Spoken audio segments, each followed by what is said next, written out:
चीन और अमेरिका के बढ़ते तनाव के बीच आज अमेरिकी राष्ट्रपति डोनाल्ड ट्रंप और चीन के राष्ट्रपति शी जिनपिंग की अहम मुलाकात हुई। ये बैठक दक्षिण कोरिया के बुसान शहर में हुई और इसे केवल दो देशों की औपचारिक मुलाकात नहीं बल्कि वैश्विक अर्थव्यवस्थाओं के बीच रिश्तों के एक नए अध्याय की शुरुआत माना जा रहा है। लगातार बढ़ते व्यापारिक मतभेद, सुरक्षा चुनौतियों और भू राजनीतिक टकरावों के बीच ये बातचीत इसलिए भी महत्वपूर्ण थी। ट्रंप और शी की ये भेंट करीब 6 साल बाद हुई। वे एशिया प्रशांत आर्थिक सहयोग शिखर सम्मेलन के मौके पर आमने सामने आए। शुरुआत में ट्रंप ने शी को पुराना और सम्मानित मित्र बताया और कहा कि दोनों पक्ष पहले से कई मुद्दों पर सहमति बना चुके हैं, अब और समझौते होने की उम्मीद है। ट्रंप ने कहा कि एक महान राष्ट्र के नेता के साथ होना मेरे लिए सम्मान की बात है और मुझे भरोसा है हमारी बातचीत सफल रहेगी और रिश्ते मजबूत बनेंगे।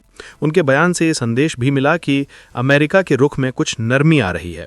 मुलाकात लंबी रही, लगभग 1 घंटे 40 मिनट तक चली, जो तय समय से ज्यादा थी, जो दर्शाता है कि दोनों नेताओं ने गंभीर और ठोस परिणामों पर चर्चा की।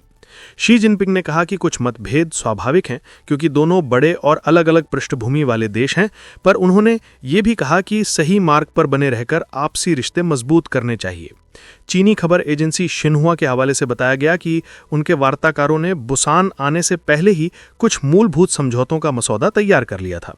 शी ने ट्रंप की वैश्विक शांति बनाए रखने वाली भूमिकाओं की सराहना की और कुछ मामलों जैसे गाजा संघर्ष विराम या थाईलैंड कंबोडिया समझौते में उनकी भूमिका का जिक्र किया। दूसरी तरफ ट्रंप ने पहले कहा था कि आज कोई डील साइन हो सकती है और उम्मीद जताई कि कड़े लेकिन निष्पक्ष वार्ताकारों की वजह से व्यापार युद्ध खत्म करने का रास्ता मिल सकता है। बुसान में ये मुलाकात ट्रंप के एशिया दौरे की सबसे अहम घटना देखने में आ रही है। ट्रंप ने पहले भी दक्षिण कोरिया के साथ व्यापार समझौते में प्रगति का दावा किया था। राजनीतिक विश्लेषकों का मानना है कि अगर ये वार्ता सकारात्मक दिशा में आगे बढ़ती है तो न सिर्फ चीन अमेरिका के रिश्तों में सुधार होगा बल्कि वैश्विक बाजारों में भी स्थिरता लौट सकती है। ये बात भी कही जा रही है कि चीन के बढ़ते प्रभाव को रोकना अमेरिका के लिए एक चुनौती रही है, चाहे वो tariff, rare earth minerals, fentanyl जैसे मामले हों। इन तमाम मुद्दों से तनाव बढ़ा था, लेकिन बुसान की इस मुलाकात ने कम से कम आशा की किरण तो जगा दी है कि रिश्तों में कुछ नरमी आ सकती है। इस मुलाकात पर आपकी क्या राय है? कमेंट करके जरूर बताइए।